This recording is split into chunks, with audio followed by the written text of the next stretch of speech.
Seconde partie de ce numéro de votre émission Planète Idéale consacrée à l'évaluation environnementale et sociale. Nous en parlons avec Monsieur Kofi Efanam Adadji, directeur général de l'Agence nationale de gestion de l'environnement. Monsieur Adadji, récemment, vous avez lancé le processus de dématérialisation de cette évaluation environnementale et sociale. Qu'est-ce que cela implique concrètement ? Bon, je voudrais préciser que depuis 2018, le gouvernement nous a, soutenu à amorcer, la dématérialisation de toutes les procédures à l'Agence nationale de gestion de l'environnement avec l'appui de la Banque mondiale. Nous avons beaucoup de procédures au niveau de l'Agence nationale de gestion de l'environnement. Et l'étude d'impact environnemental et social n'en est qu'une. Aujourd'hui, c'est celle-là que nous avons achevée. C'est la dématérialisation de l'étude d'impact environnemental et social que nous venons depuis le mois de septembre de terminer. Et aujourd'hui, disons que cette dématérialisation nous soulage et soulage aussi le promoteur. Nous n'avons plus, c'est la numérisation totale de ce processus-là. Aujourd'hui, comme je venais de parler de la demande peut être faite en ligne. La demande peut être faite en ligne et nous pouvons, échanger en ligne. Sauf que pour la connaissance du site, au moins, on doit aller connaître le site pour essayer. Là, ça nécessite que des experts se déplacent pour voir les enjeux. Après tout ça, tout le processus se fait en ligne jusqu'à l'obtention du certificat de conformité environnementale. Alors, qu'est-ce que ça veut dire ? Ça veut dire que je veux obtenir ce certificat, je vais sur votre plateforme, je réponds à une série de questions, et puis après, vous descendez sur le terrain, et puis c'est fini. Oui, vous allez sur la plateforme administrative, vous verrez où vous pouvez voir là où vous pouvez vous soumettre votre demande et on commence par communiquer immédiatement. Vous pouvez poser toutes les questions, vous verrez même toutes les informations affichées, tous les papiers que vous devez fournir et le processus est relancé. Et le processus plutôt est lancé et on suit, on échange jusqu'à ce que le processus finisse. Et la conséquence immédiate, c'est que les deux parties gagnent en temps. En temps et en chose... pas seulement en temps, mais quand on parle des délais qui vont être raccourcis, aussi la paperasse qui saute pour nous, c'est la diminution de l'empreinte écologique, ça c'est important pour nous, et avec ça, le coût qui aussi diminue. Donc c'est très très important pour nous et c'est important pour le promoteur et pour tous les citoyens. Une chose est de passer cette étape d'évaluation environnementale, mais l'autre aussi, c'est le suivi. Oui. Comment l'assurez-vous ? Oui, le suivi aussi se fait. C'est une phase importante. Nous disons que le certificat fait 4 ans. Lorsque vous mettez votre projet en œuvre dans les 4 ans et que vous avez un cahier de charge que nous appelons le plan de gestion environnementale et sociale, qui contient à la fois les impacts, les mesures correctives aussi ils sont contenus. Donc nous procédons maintenant à partir de ce que nous appelons le PGS, le plan de gestion environnementale et sociale, ou bien le PGR, le plan de gestion des risques. Les deux documents là nous servent maintenant à faire, comme je le disais, c'est un comité ad hoc qui avait validé ce document là. Donc maintenant nous faisons appel aux spécialistes concernés pour suivre avec le promoteur toutes les étapes de mise en œuvre. D'abord, il faut dire que le promoteur a obligation de nous envoyer un rapport de mise en œuvre tous les 3 mois pendant les 4 ans. Et que après les 4 ans maintenant, on passe à un audit environnemental et social. Donc c'est quelque chose qui intéresse beaucoup ce suivi-là. Et vous voyez, quand on parle d'environnement, les populations ont l'habitude de négliger de quoi on parle. Mais aujourd'hui, l'étude d'impact environnemental et social apporte quelque chose de non négligeable. Aujourd'hui, tout le monde connaît, tous ceux qui sont victimes des projets connaissent COMEX, la commission d'expropriation, qui aujourd'hui indemnise beaucoup de nos citoyens qui sont victimes de certains projets. Ça, c'est à la suite de l'évaluation environnementale. Donc, aujourd'hui, c'est quelque chose de très très important et que je lance un appel pour tous nos citoyens de s'intéresser à ce qu'on appelle l'étude d'impact environnemental dans la mise en œuvre de leurs projets.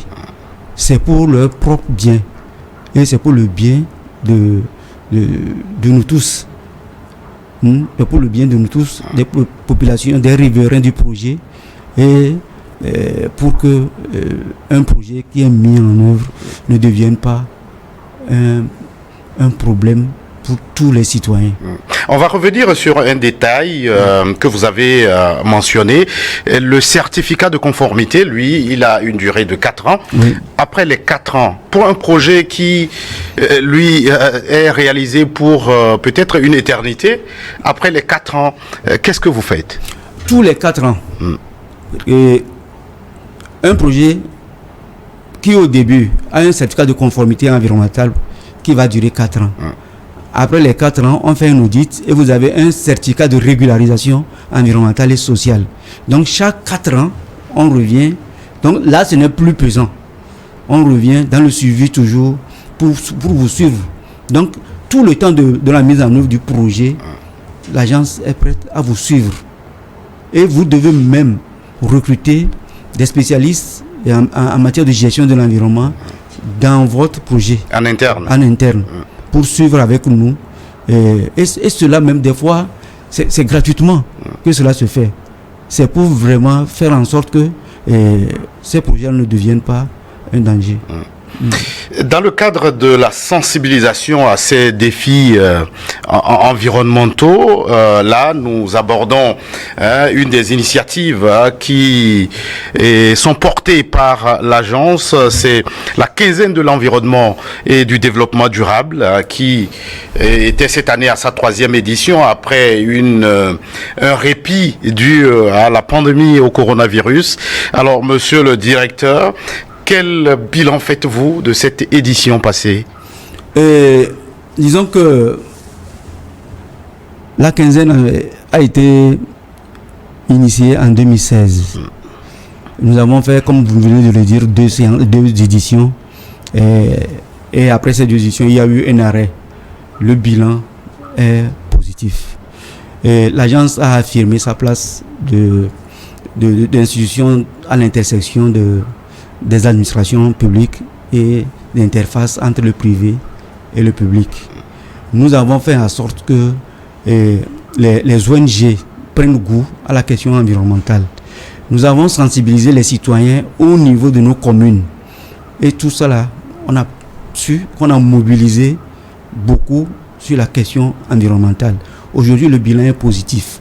Mais nous avons voulu qu'on aille plus en avant dans la mobilisation. C'est pour cela qu'aujourd'hui, il y a eu une réforme avec le ministre actuel qui a demandé à ce qu'on réforme cette quinzaine-là. En quoi a consisté cette réforme? Et avec cette réforme, disons que l'agence nationale, la quinzaine, qui était une initiative, seulement l'agence nationale de gestion de l'environnement, est devenue aujourd'hui à une portée nationale. Ça veut dire que c'est une question qui intéresse tous les acteurs qui aiment l'environnement, qui sont dans l'environnement au niveau national. Les communes peuvent aujourd'hui se saisir de la quinzaine, les promoteurs, les ONG. Lorsqu'il y a la quinzaine, il faut que tout acteur s'y implique. Ils doivent s'approprier de la quinzaine. Bon, ça c'est la première dimension de la réforme. La deuxième dimension de la réforme, c'est de mettre cette réforme-là, c'est sur 15 jours, comme on l'appelle une quinzaine, mais c'est de le caler entre les 3 journées internationales du 5 juin au 17 juin, sachant que 5 juin, c'est la journée mondiale de l'environnement. Le 8, c'est la journée mondiale de l'océan. Et le 17, c'est la journée mondiale de lutte contre la désertification. Donc, entre ce temps-là, il faut que tout le Togo soit en mouvement en faveur de l'environnement. Et le troisième pilier de la réforme, c'est, disons, ce que nous appelons le financement durable. Il faut que chaque acteur cherche ou bien finance ses propres activités ou bien aille vers les bailleurs pour le financement de leurs propres activités. Ce qui veut dire que chacun aura l'indépendance de mettre en œuvre ses activités. Seulement qu'il y aura un secrétariat qui va organiser tout cela. Bon, la quinzaine ne s'arrêtera pas seulement à ces 15 jours-là. Oui, justement, c'est la question qu'on avait envie de vous poser. Est-ce que l'environnement va justement être évoqué seulement en 15 jours et après, on ne parle plus d'environnement au cours de l'année? Désormais, c'est, disons, l'un des points forts de la réforme, désormais la quinzaine. Ces 15 jours-là, c'est de lancer même la stratégie de communication au niveau des populations. Donc, à partir de ces 15 jours, les scolaires vont relayer. Nous irons dans les communes et dans tous les secteurs de l'environnement. On va toujours aller en communication, en sensibilisation des populations sur les grands problèmes que nous connaissons aujourd'hui. Il y en a trop et qu'il faut vraiment sensibiliser les populations là-dessus. Et donc, dans cette nouvelle donne, l'agence ne donne juste que le ton et tous les autres acteurs doivent s'approprier l'initiative. Oui, l'agence donne, comme je venais de le dire, l'agence donne le ton, mais reste détient le secrétariat de ces activités et sur ces activités partout où cela va se réaliser. Donc, c'est cette réforme-là qui fait aujourd'hui de la quinzaine une préoccupation nationale. Comment par le passé vous avez mesuré la participation, sinon l'implication des autres acteurs au cours de cette quinzaine? Comme je le disais tout à l'heure, c'était une surprise, une belle surprise pour nous-mêmes que vraiment au niveau des quartiers, les populations s'intéressent à la question environnementale. Si vous vous rappelez bien que dans nos contrées, dans nos fermes, dans nos villages, les populations ont l'habitude même de balayer jusque dans les rues. Donc, ils ont, disons, un caractère, disons, environnemental spécial. On est parti réveiller ces caractères-là. Donc, on a vu qu'il y a un engouement au niveau de la base. Et maintenant, dans les administrations aussi, il y a la prise de conscience sur la question environnementale. Et notre souhait, c'est de mobiliser surtout les communes. Les municipalités qui sont des partenaires importants pour vous. Oui, pour nous. Et qui doivent prendre la question environnementale au sérieux. Puisque si vous allez aujourd'hui, avec l'utilisation des engrais pour les cultures, l'utilisation de n'importe quel... Des pesticides. Quels pesticides pour désherber, tout ça, c'est grave. Et que nous en appelons à tous ces partenaires qu'ensemble on mène cette lutte-là pour sensibiliser et pour faire en sorte que tous les projets que nous sommes en train de formuler ne deviennent pas non seulement notre propre désastre, mais un désastre pour tout le Togo. Donc voilà ce que je peux dire. Est-ce que votre message porte auprès de vos partenaires, Monsieur Adadji? Oui, moi je pense que notre message porte auprès de nos partenaires, comme je viens de le dire. Nous avons un peu partout nos points focaux aujourd'hui dans les communes. Et nous sommes en contact avec toutes les administrations à partir même de la question d'évaluation environnementale. Nous sommes avec les bailleurs et tout, comme je venais de le dire, aujourd'hui, l'évaluation environnementale est intégrée dans le dans les projets publics. Et tu vois, l'État est plus rigoureux dans l'évaluation de ces projets. Donc aujourd'hui, nous sommes, je peux le dire, bien écoutés et bien suivis par nos partenaires techniques et financiers. Nous sommes bien accompagnés par le gouvernement et nous voulons que ce public soit avec nous.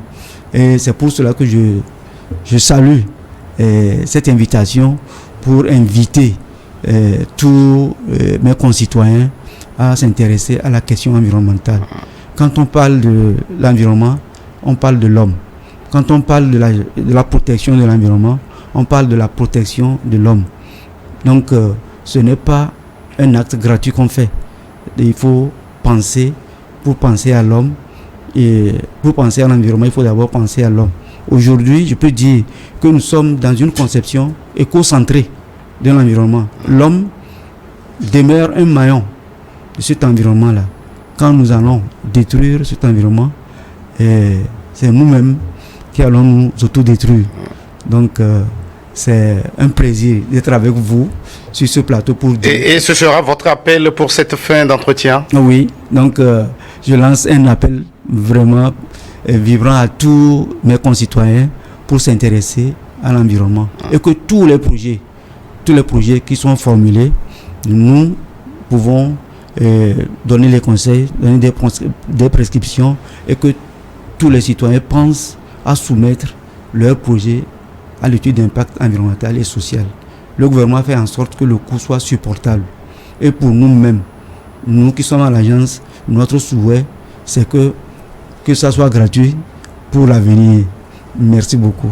Merci à vous, Monsieur Kofi Efanam Adadji, directeur général de l'Agence nationale de la gestion de l'environnement. Merci à vous qui êtes resté à notre compagnie.